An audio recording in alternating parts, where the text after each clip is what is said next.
to the flipped video for the English classroom. Today's lesson is close reading, deconstructing text for evidence-based meaning, analyzing syntax, connotative diction, and rhetorical devices for the impact on message.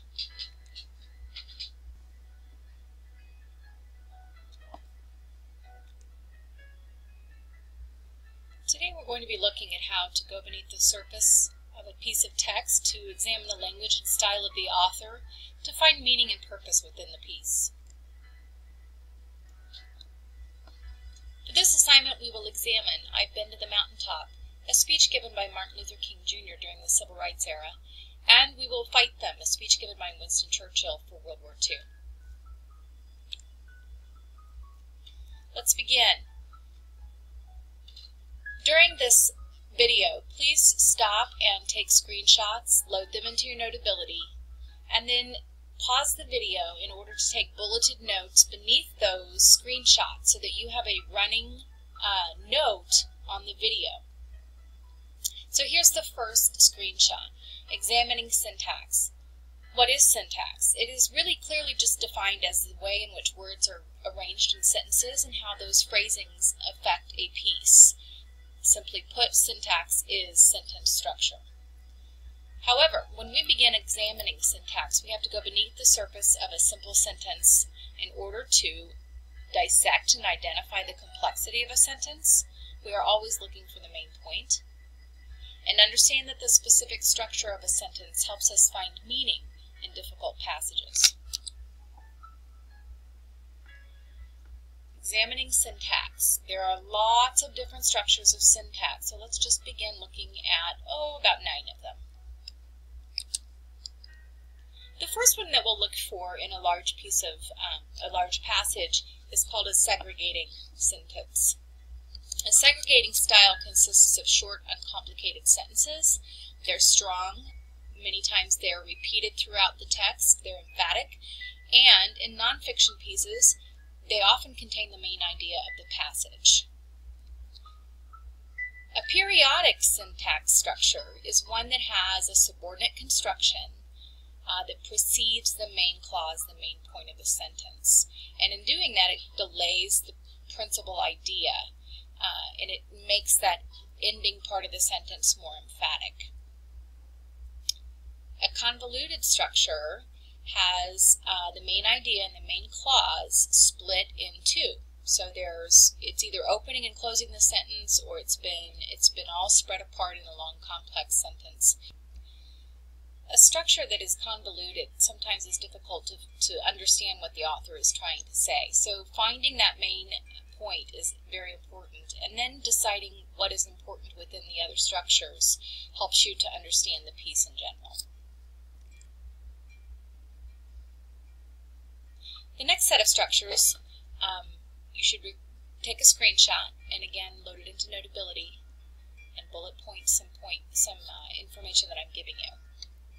The cumulative structure is one in which the main part of the sentence begins and then it's followed by subordinate constructions, and they accumulate detail about the person, place, event, or idea. And so you have a full sentence and then a lot of details that are added on to that structure to make it sound weightier and to accumulate, there's that word, accumulate detail and importance. Freight train, on the other hand, is unique because it has short independent clauses that are kind of put together. They're all standalone sentences that have been shoved together into one sentence, and they're kind of like train of thought, brainstorming, tripping off the tongue type sentences, and once they get going, you can feel the importance as they build.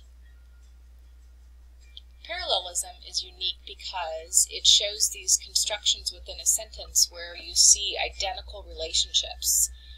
The author's trying to be very balanced and uses repetition. Parallelism often incorporates repetition. So the example is really good. It's "We will come when we are ready, and we will come when we choose." Antithesis. Antithesis is a structure that authors use when they want to contrast ideas, and they use the direct opposite of one word and have the opposing effect with the direct opposite word within the same sentence. So the example here is also pretty good. Though studious, he was popular. Though argumentative, he was modest. Though inflexible, he was candid. And though metaphysical, yet orthodox. So each one of those particular constructions have opposing effects, opposing words. Ascendanton is a structure where the author will leave out conjunctions, and your conjunctions we typically think of fanboys, for, and, nor, but, or, yet, so. And when they leave those out between the clauses, it's very distinct that there's something that they have intentionally left out. It sounds kind of spontaneous. It has fast movement to it. And in direct opposite is polysyndeton, where the author actually adds conjunctions between every item and between every clause, and it seems to give this hypnotic power to the sentence structure. And it's very interestingly found in a lot of historical texts, especially by the Bible or in religious texts. There's a real clear cadence to a polysyndeton piece of text.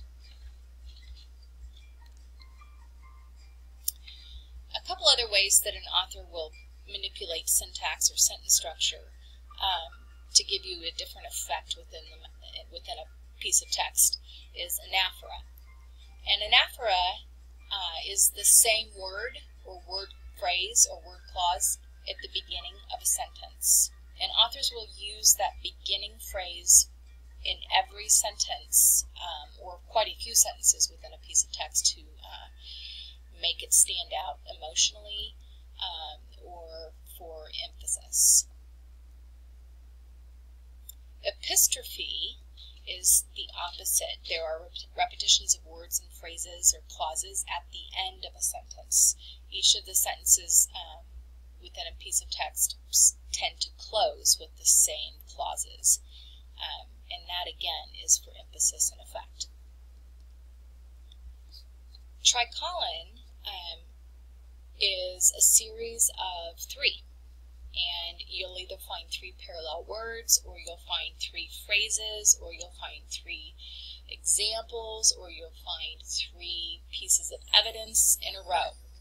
And it's really just parallelism in threes.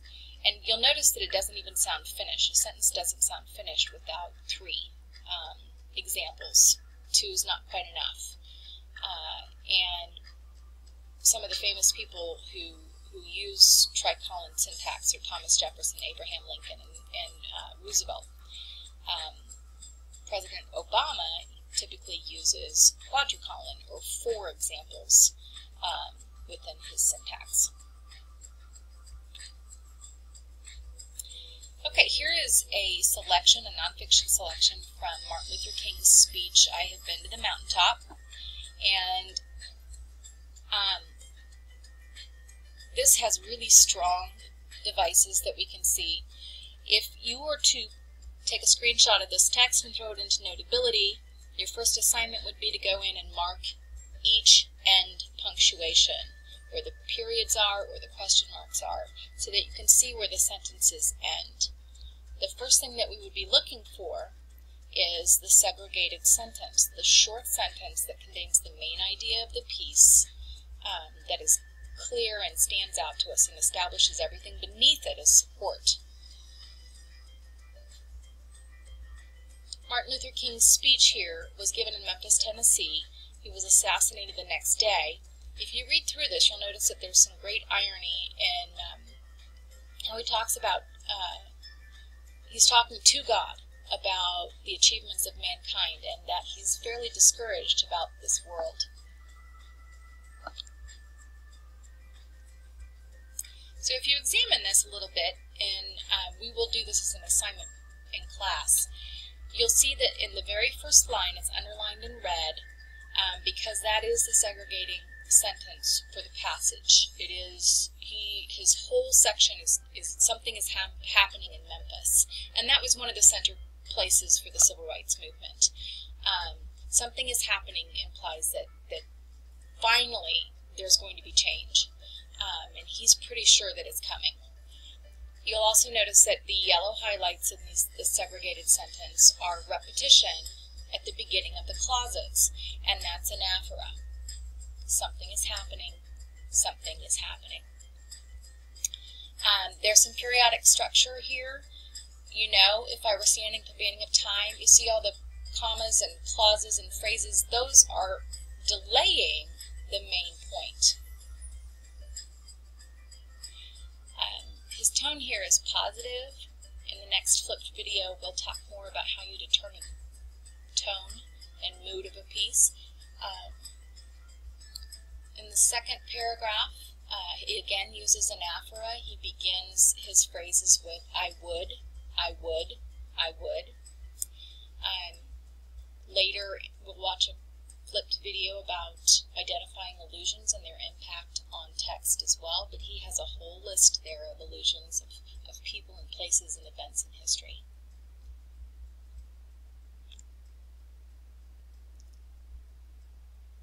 Most eloquent speakers are known to use parallel structure or parallelism to emphasize their purpose and their meaning and to get it across to their audience.